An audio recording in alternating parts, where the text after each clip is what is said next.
नमस्कार दोस्तों, think analogue में आपका एक बार फिर से स्वागत है। यह मेरा छठा वीडियो है। पिछले वीडियोस में आपने unbalanced, balanced mic pre amplifier, virtual ground summing amplifier, passive active tone control, audio filters, RC active type और गायरेटर टाइप ग्राफिक, पैरामेट्रिक और कांस्टेंट क्यू इक्वलाइजर की विशेषताएं और उन सबके सर्किट डायग्राम देखे। अगर कोई वीडियो ना देख पाए हों तो सभी वीडियोस का लिंक डिस्क्रिप्शन बॉक्स में है। और अब ऑडियो एम्पलीफायर के लिए आवश्यकता है एक अच्छे पावर एम्पलीफायर की। लेकिन इससे पहले पिछले दो वीडियोस में दिखाए गए एक्टिव पैसिव टोन कंट्रोल और 3, 5, 7 व 10 बैंड इक्वलाइजर्स जो सभी ड्यूल यानी स्प्लिट सप्लाई से चलने वाले दिखाए गए हैं। सिंगल सप्लाई के लिए इनमें कुछ बदलाव आवश्यक हैं। यह बदलाव अगले पृष्ठ पर हैं, जिन्हें लाल रंग से दिखाया गया है। यहाँ बेस ट्रेवल के अतिरिक्त उदाहरण के लिए केवल 3 बैंड इक्वलाइजर को ही दिखाया है। शेष 5, 7 व 10 बैंड के सर्किट में भी इसी तरह का बदलाव करना आवश्यक होगा। इनमें दो ही बदलाव हैं। एक, ड्यूल सप्लाई में लगने वाले 10, 2.2 और 1 MFD के बाइपोलर कंडेंसर्स को पोलराइज्ड कंडेंसर द्वारा बदलना है। दूसरे, ऑपरेशनल एम्पलीफायर के नॉन इन्वर्टिंग इनपुट जिस पर प्लस का मार्क है उसे ग्राउंड न करके 2 10 के रेजिस्टेंस और एक 47 MFD के कंडेंसर द्वारा डिवाइडर बनाकर सप्लाई वोल्टेज का 1/2 भाग देना है। मित्रों, आज का विषय होम ऑडियो एम्पलीफायर के लिए एक फुल रेंज फ्रीक्वेंसी रिस्पांस वाला पावर एम्पलीफायर है। वैसे तो 2.1, 3.1, 4.1, 5.1 आदि होम थिएटर सिस्टम भी बाजार में आ रहे हैं, लेकिन यदि इनको ठीक से इंस्टॉल न किया जाए तो इनसे सही आवाज नहीं मिलती है, क्योंकि एक तो इनको इंस्टॉल करने के लिए अधिक जगह चाहिए, दूसरे अधिकतर system full audio frequency range को कवर नहीं करते हैं। मैंने भी होम थिएटर पर काम किया है, इन पर फिर कभी बात होगी। वैसे तो अलग अलग वाटेज में अनेकों प्रकार के आईसी बाजार में मिलते हैं। यहाँ मैं केवल 20 वाट से 100 वाट तक के आईसी, जिनको मैंने अपने अनुभव में बेहतर पाया है, बात करूंगा। इतनी ही वाटेज के लिए पहले ट्रांसटाइज सर्किट में मैंने बहुत बनाए हैं, लेकिन अब सस्ते और अच्छे आईसी बाजार में मिलते हैं, तो अब ट्रांसटाइज सर्किट का कोई औचित्य नहीं है। हम सस्ते और अच्छे पावर एम्पलीफायर आईसी की बात कर रहे हैं, तो क्लास डी को भी इस श्रेणी से अलग करना होगा। इस पर एक अलग वीडियो बनाएंगे। मित्रों, अपने शुरुआती दिनों में मैंने लगभग सभी प्रचलित आईसीज पर काम किया है, जिनमें 4440, 1185, 1230, 4508 और 6283 आदि हैं।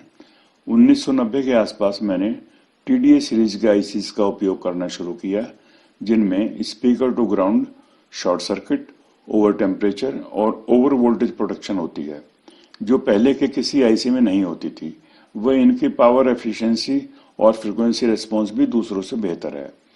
पहले 2005 और 2009 ए के सर्किट जो एसटी द्वारा दिए गए टेस्ट एंड एप्लीकेशन स्कीमेटिक से अलग हैं, क्योंकि प्रैक्टिकली ब्रिज मोड में आईसी के दोनों हिस्सों का गेन बराबर नहीं था। इस कारण मुझे इसमें बदलाव करना पड़ा।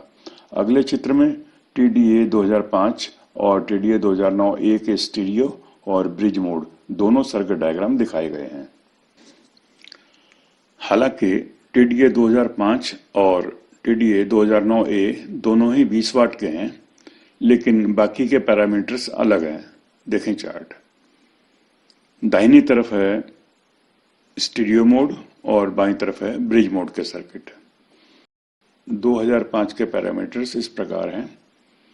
ऑपरेटिंग सप्लाई वोल्टेज 8 वोल्ट से 18 volt, peak supply voltage 40 volt, peak current 4.5 ampere, class B पर आधारित है।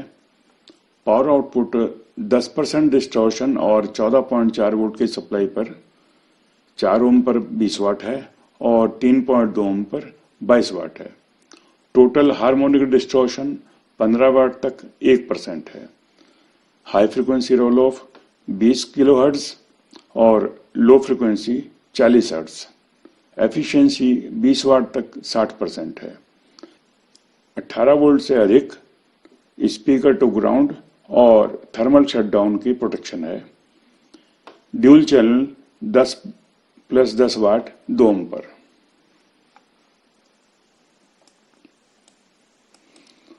और यह है TDA 2009A का स्टीरियो मोड और ब्रिज मोड का सर्किट। पैरामीटर इस प्रकार हैं। ऑपरेटिंग सप्लाई वोल्टेज 8 वोल्ट से 28 volt, peak supply voltage 28 volt, peak current 4.5 ampere. Class AB पर आधारित इसका स्ट्रक्चर है। पावर आउटपुट 1% डिस्टॉर्शन और 24 वोल्ट की सप्लाई पर। अधिकतम 4 ओम पे 12.5 वाट है, 8 ओम पे 7 वाट है। ब्रिज मोड में इसके आउटपुट 8 ओम पर 20 वाट है। टोटल हार्मोनिक डिस्टॉर्शन 7 वाट तक 0.2% है। High frequency roll off -3 dB पर 80 किलोहर्ट्ज और low frequency roll off -3 dB पर 20 हर्ट्ज पर। एफिशिएंसी 66% है। स्पीकर टू ग्राउंड और थर्मल शटडाउन की प्रोटेक्शन है। ड्यूल चैनल 10+10 वाट 4 ओम पर।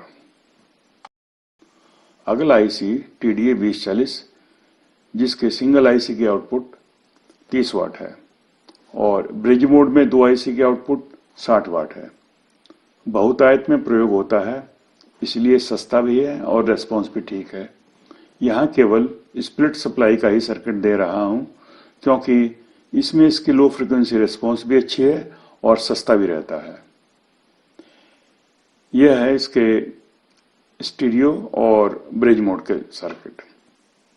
TDA 2040 के पैरामीटर इस प्रकार हैं।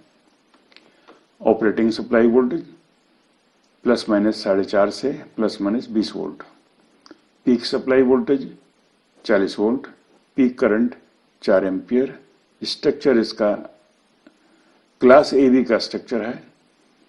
पावर आउटपुट 0.5% डिस्टॉर्शन और ±17 वोल्ट की सप्लाई पर 4 ओम पर 25 वाट और 10% डिस्टॉर्शन पर अधिकतम 30 वाट।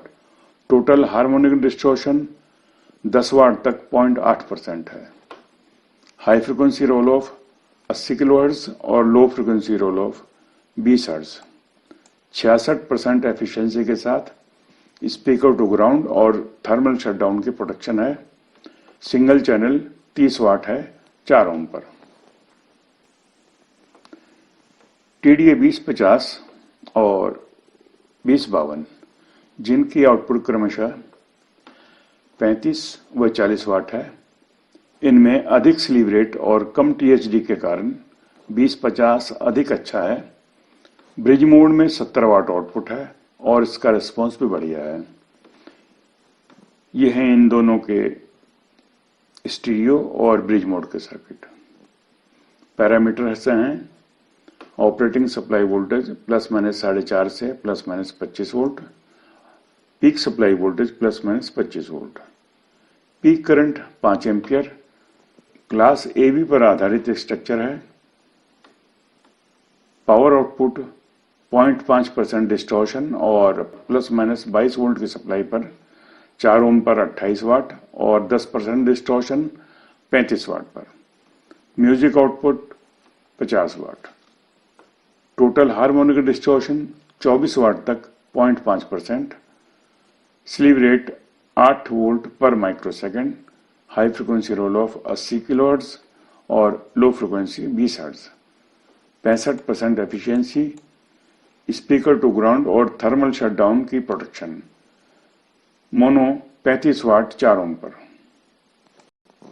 TDA 7296, 7295, 7294 और 7293 जिनकी आउटपुट क्रमशः 60, 80, 100 और 100 वाट है।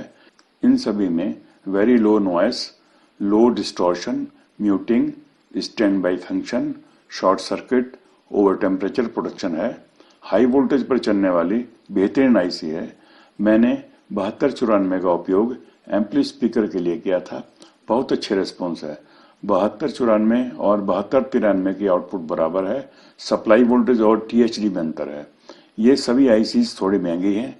100 वाट के लिए 7294 लगा सकते हैं, लेकिन 70 वाट तक के लिए मेरे विचार से TDA 2050 से बना ब्रिज एम्पलीफायर एक अच्छा चुनाव रहेगा।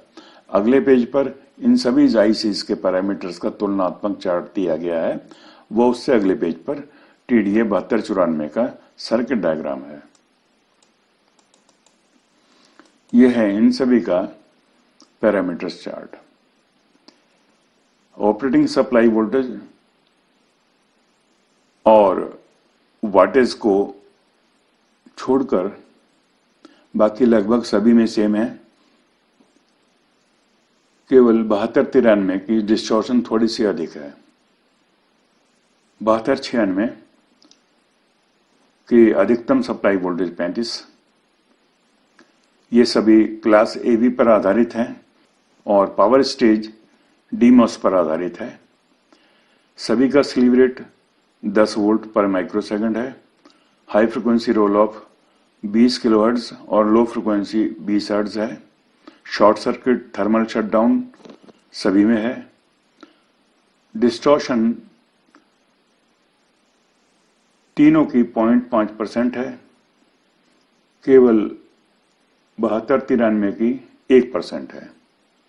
7296 60 वाट 4 ओम पर, 7295 80 वाट, 7294 और 7293 दोनों 100 वाट। और यह है इन सभी का समलेट डायग्राम।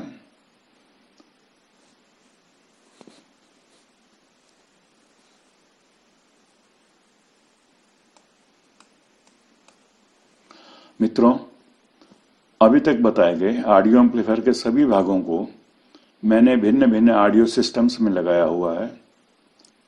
भविष्य में कंप्लीट ऑडियो सिस्टम के सर्किट डायग्राम्स, PCB और रेडीमेड किट भी उपलब्ध होगी।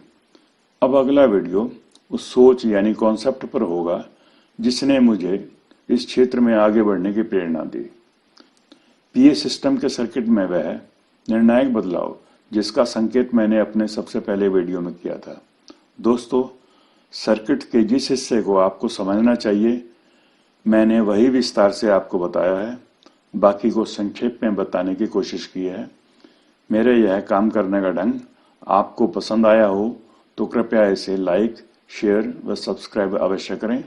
आपसे सुझाव व टिप्पणी की अपेक्षा है। धन्यवाद।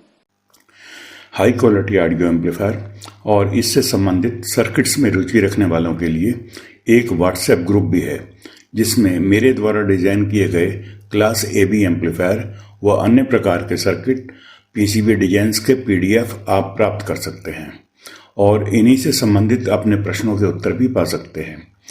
क्लास D और क्लास H जैसे निम्न क्वालिटी वाले एम्पलीफायर्स में रुचि रखने वाले कृपया संपर्क ना करें।